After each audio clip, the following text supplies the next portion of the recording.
राधे राधे दोस्तों, एक बार फिर से मेरे चैनल पर आपका हार्दिक अभिनंदन है। दोस्तों, आज मैं आपको निर्जला एकादशी के बारे में पूरी जानकारी देने जा रही हूँ कि निर्जला एकादशी 2024 में कब है, इसका शुभ मुहूर्त क्या है और कौन से मुहूर्त में हमें पूजा करनी है और उसका पालन का समय क्या है। पूरी जानकारी दूंगी, कथा भी बताऊंगी। बस आपको इतना करना है कि आपको वीडियो को पूरे अंत तक देखना है और अपने दोस्तों और रिश्तेदारों में इस वीडियो को शेयर करना है। तो आइए चलिए शुरू करते हैं। दोस्तों, हिंदू धर्म में एकादशी का विशेष महत्व है। साल में कुल 24 एकादशी पड़ती हैं। जिस साल में अधिक मास पड़ता है तो उस समय 26 एकादशी पड़ती हैं। ऐसे ही ज्येष्ठ मास के शुक्ल पक्ष की एकादशी को निर्जला एकादशी का व्रत रखा जाता है। इस साल निर्जला एकादशी पर काफ़ी शुभ योग बन रहे हैं। इस दिन भगवान विष्णु की विधिवत पूजा करने से शुभ फलों की प्राप्ति होती है। इस एकादशी को सबसे कठोर एकादशी में से एक माना जाता है, क्योंकि इस व्रत के दौरान पानी पीने तक की मनाही होती है। निर्जला एकादशी का व्रत रखने से दीर्घायु और मोक्ष की प्राप्ति का वरदान मिलता है। तो आइए जानते हैं निर्जला एकादशी की तिथि, शुभ मुहूर्त और महत्व। दोस्तों, इन सबको बताने से पहले मैं आपको एक और बात बताना चाहती हूँ। देखिए दोस्तों, अगर आप अस्वस्थ हैं, आपसे नहीं रखा जा रहा है, तो आप पानी पीकर भी और भोजन मतलब ये फलाहार खाकर भी ये व्रत रख सकते हैं अगर आप अस्वस्थ हैं। लेकिन अगर आप अस्वस्थ नहीं हैं, पूरे तरीके से स्वस्थ हैं, तो आप पानी को त्याग कर निर्जला व्रत रख सकते हैं। कोई परेशानी वाली बात नहीं है। और दोस्तों, मैं आपको बता देती हूँ कि जो हमें पानी नहीं पीना है वो 24 घंटे का टाइम होता है जिसमें हमें पानी नहीं पीना होता है।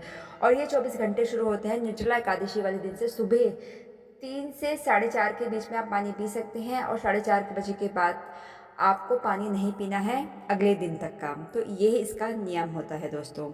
अब मैं आपको बताती हूँ निर्जला एकादशी का जो मुहूर्त है वो कब है। पहले मैं बता देती हूँ निर्जला एकादशी है कब।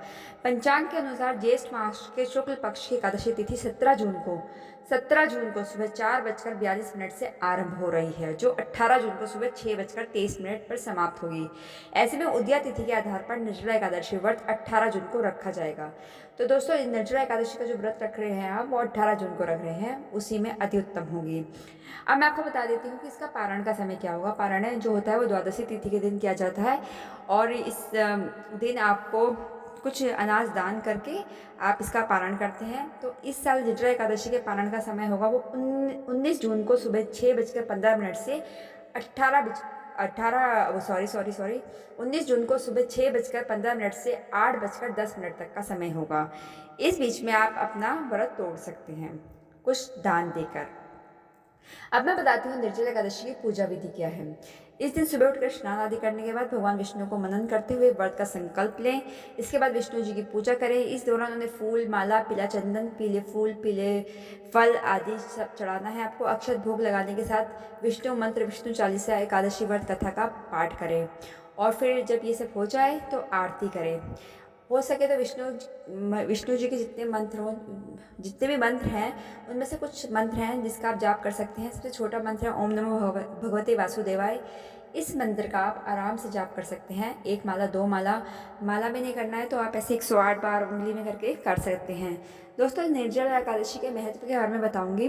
निर्जला एकादशी को मोक्षदायिनी एकादशी कहा जाता है। इस दिन बिना जल ग्रहण किए दिन भर व्रत रखा जाता है और अगले दिन, मैंने आपको पहले बताया है, अगले दिन यानी द्वितीया तिथि को व्रत खोला जाता है।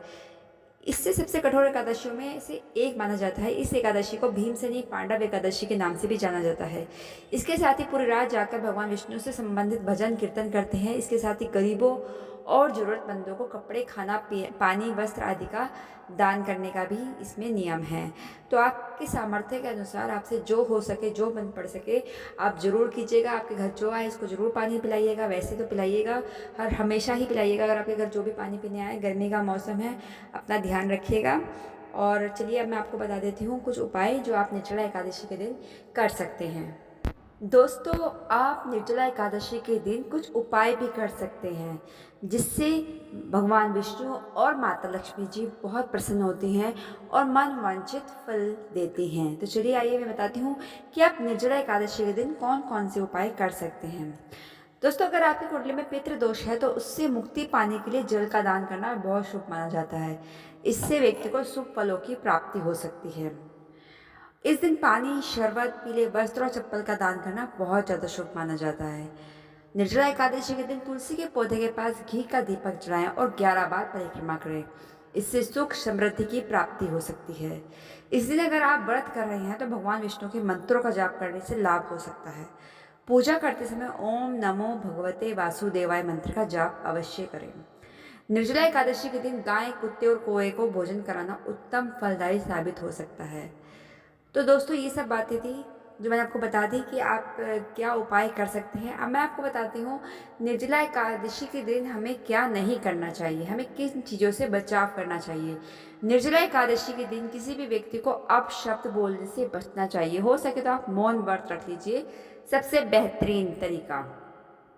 निर्जला एकादशी के दिन चावल खाने से बचना चाहिए। वैसे तो हर एकादशी में चावल खाने के लिए मना किया जाता है, कोई भी अनाज खाने के लिए मना किया जाता है, लेकिन चावल मेन है। लेकिन निर्जला एकादशी बहुत बड़ी एकादशी के रूप में मनाई जाती है, तो हो सके तो अगर आप और एकादशी पे नहीं मानते हैं तो कम से कम निर्जला एकादशी के दिन चावल ना खाएं। चावल खाने से व्यक्ति अगले जन्म में रेंगने वाला कीड़ा बनता है, ऐसे कहा गया है। निर्जला एकादशी के दिन किसी भी ब्राह्मण को खाली हाथ ना लौटाएं। अगर कोई आपके द्वार पर आए, कुछ भिक्षा की याचना करे, तो आप कुछ ना कुछ उसे ज़रूर दें, उसे खाली हाथ न लौटाएं।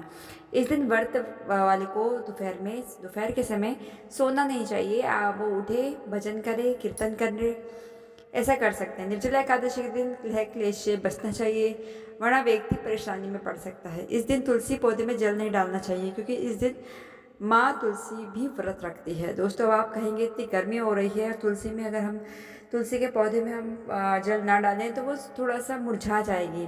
तो आप उसके लिए क्या करें, आप उससे एक दिन पहले उस तुलसी जी के पौधे में अच्छे से जल डाल दें, ताकि अगले दिन तक भी उनका काम हो जाए। तो इन सब बातों का ध्यान रखिएगा दोस्तों। निर्जला एकादशी के दिन क्या करना चाहिए, क्या नहीं करना चाहिए, इसके बारे में मैंने आपको विस्तार से बता दिया है। दोस्तों, अब मैं आपको निर्जला एकादशी की कथा सुनाने जा रही हूँ। तो चलिए आइए शुरू करते हैं निर्जला एकादशी की कथा। निर्जला एकादशी व्रत का पौराणिक महत्व और व्याख्यान भी कम रोचक नहीं है। जब सर्वज्ञ वेद व्यास ने पांडवों को चारों पुरुषार्थ, धर्म, अर्थ, काम और मोक्ष देने वाले एकादशी व्रत का संकल्प कराया था, तब युधिष्ठिर ने कहा, जनार्दन, ज्येष्ठ मास के शुक्ल पक्ष में जो एकादशी पड़ती है, कृपा उसका वर्णन कीजिए। भगवान श्री कृष्ण ने कहा, हे राजन, इसका वर्णन परम धर्मात्मा सत्यवती नंदन व्यास जी करेंगे, क्योंकि ये संपूर्ण शास्त्रों के तत्वज्ञ और वेदांगों के पारंगत विद्वान हैं। तब वेद व्यास जी कहने लगे, कृष्ण पक्ष और शुक्ल पक्ष दोनों पक्षों के एकादशी में अन्न खाना वर्जित है। द्वादशी के दिन स्नान करके पवित्र हो और फूलों से भगवान केशव की पूजा करें। फिर नित्य क्रम समाप्त होने के पश्चात पहले ब्राह्मणों को भोजन देकर अंत में स्वयं भोजन करें। यह सुनकर भीमसेन बोले, परम बुद्धिमान पितामह, मेरी उत्तम बात सुनिए। राजा युधिष्ठिर, माता कुंती, द्रौपदी, अर्जुन, नकुल और सहदेव ये एकादशी को कभी भोजन नहीं करते तथा मुझसे भी हमेशा यही कहते हैं कि भीमसेन एकादशी को तुम भी ना खाया करो, परंतु मैं उन लोगों से यही कहता हूँ कि मुझसे भूख नहीं सह जाएगी। भीमसेन की बात सुनकर वेद व्यास जी ने कहा, यदि तुम नरक को दूषित समझते हो और तुम्हें सर्वलोक की प्राप्ति अभिष्ट है, और तो दोनों पक्षों की एकादशी के दिन भोजन नहीं करना चाहिए। भीमसेन बोले, महाबुद्धिमान पितामह, मैं आपके सामने सच कहता हूँ, मुझसे एक बार भोजन करके भी व्रत नहीं किया जा सकता, तो फिर उपवास करके मैं कैसे रह सकता हूँ। मेरे उदर में व्रत नामक अग्नि सदा प्रज्वलित रहती है, अतः जब मैं बहुत अधिक खाता हूँ तभी यह शांत होती है। इसलिए हे मामुनि, मैं पूरे वर्ष में केवल एक ही उपवास कर सकता हूँ, जिससे स्वर्ग की प्राप्ति सुलभ हो जाए तथा जिसके करने से मैं कल्याण का भागी हो सकूं। ऐसा कोई एक व्रत निश्चय करके बताइए, मैं उसका यथोचित रूप से पालन करूंगा।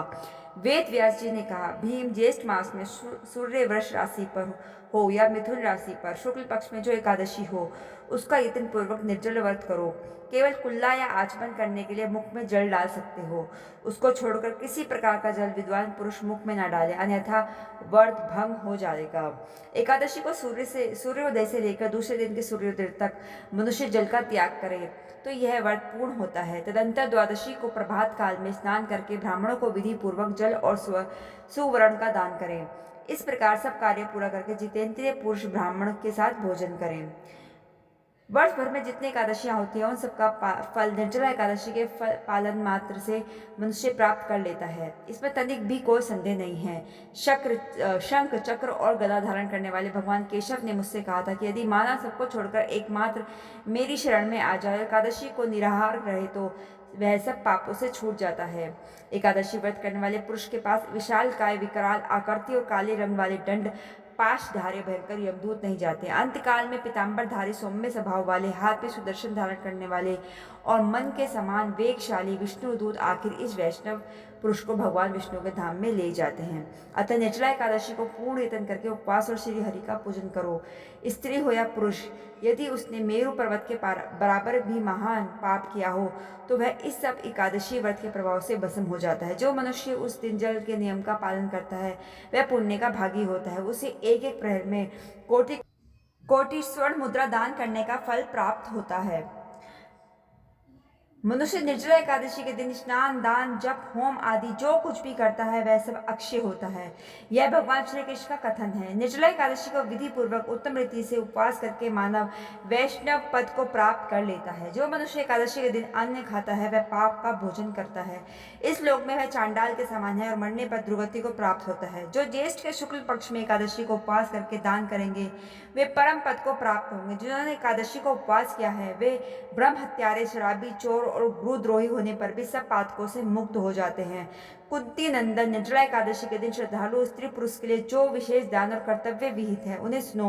उस दिन जल में शयन करने वाले भगवान विष्णु का पूजन और जलमयी धेनु का दान करना चाहिए अथवा प्रत्यक्ष धेनु या घृतमयी धेनु का दान उचित है। पर्याप्त दक्षिणा और भांति भांति के मिष्ठानों द्वारा यत्न पूर्वक ब्राह्मणों को संतुष्ट करना चाहिए। ऐसा करने से ब्राह्मण अवश्य संतुष्ट होते हैं और उनके संतुष्ट होने पर श्री हरि मोक्ष प्रदान करते हैं।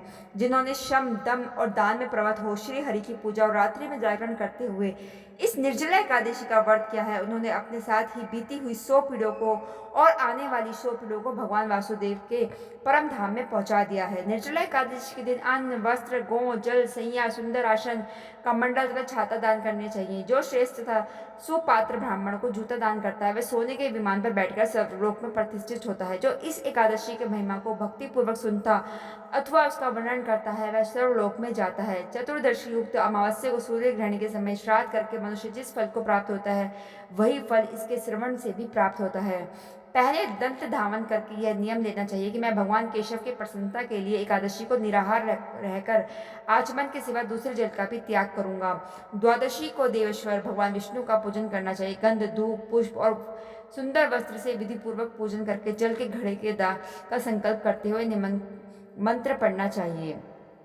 वह मंत्र है, संसार सागर से तारने वाले हे देव ऋषिकेश, इस जल के घड़े का दान करने से आप मुझे परम गति की प्राप्ति कराइए। भीमसेन ज्येष्ठ मास से शुक्ल पक्ष की जो शुभ एकादशी होती है उसका निर्जल व्रत करना चाहिए।